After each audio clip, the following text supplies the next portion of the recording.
Alright guys, and welcome back to Fallout 4. This is Mod Showcase episode 29, and in today's episode I will be showcasing the SCAR-LK assault rifle. The mod author for this mod is Doom based, and as per usual, it is very high quality, and this weapon is based off the SCAR from Crysis, and it can be found on enemies and in some stores' inventories. However, you can find one for free at Fort Strong. So I will go to Fort Strong. Well, I'm already here, but I will show you the location where you can find this weapon. Alright, this is the interior of Fort Strong. Of course you do come to Fort Strong in the beginning of the Brotherhood of Steel quest line once you board the Prydwen. I believe it is the first mission. But in order to actually find the SCAR-LK assault rifle, you must come along here and down the elevator. Of course, during this quest line you will be fighting super mutants. And now once you get to the sub-levels, you will just walk down this corridor. Of course, if you are here for the first time, you will be fighting super mutants. They aren't too difficult, and usually you'll be around level 20, so you should be able to eliminate them with ease. But you just come down into this room, and somewhere around this forklift, yes, here it is. It will be located on the floor. Okay, so let's just take a look at the weapon model. Of course, if you have played Crysis, you will be quite familiar with this weapon. First up, I can say that this weapon model is incredibly good. I was a big fan of Crysis, and I can say that this weapon matches the design quite well, so it does.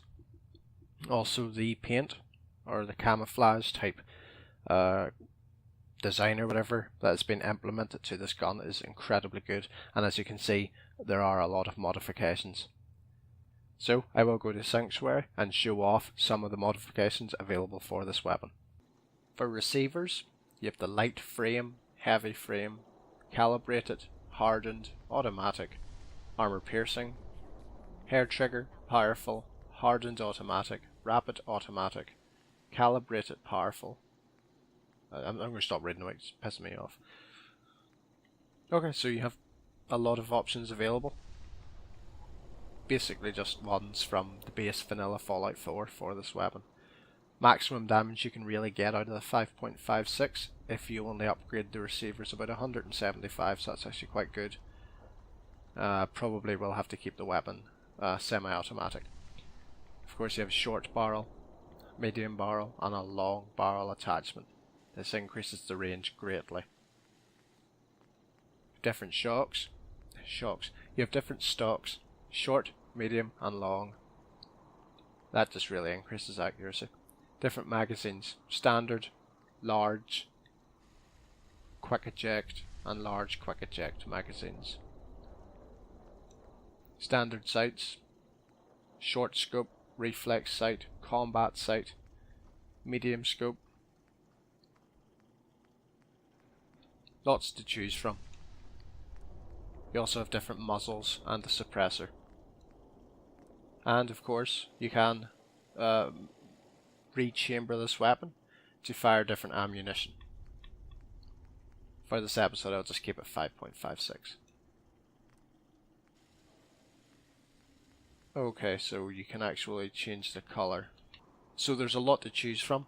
There's a lot of different customization options. So far this mod, it looks very very good, but let's see how it performs in combat. Well, I've found some random dogs here. Of course these dogs are level 20.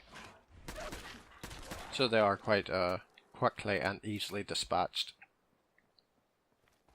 Okay, due to the fact that I cannot actually find anyone to kill, mainly due to the fact that, well, for other episodes I have killed everything that spawns, I've just decided to use the Spawn NPCs mod to bring to life some ghouls, which died quite easily. And then there's the raiders. Of course the Xbox One, you know, you pay about 350 quid for something that just isn't as powerful as a PC, and therefore you can't really load in very much. But this weapon is incredibly powerful.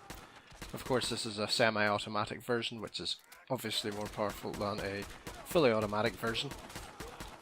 However, a fully automatic version I would believe would be much better due to the fact you can just kind of point, hold down the trigger and watch your enemies fall, but this weapon is incredibly powerful and incredibly accurate. However, one thing that I believe would actually make this a better mod would be the fact that if Doom Based would maybe add a box with about 10,000 rounds of 5.56 ammunition, because for some reason you just don't find any whatsoever. So that's, in my opinion, is what's bringing this down from being one of the best mods available.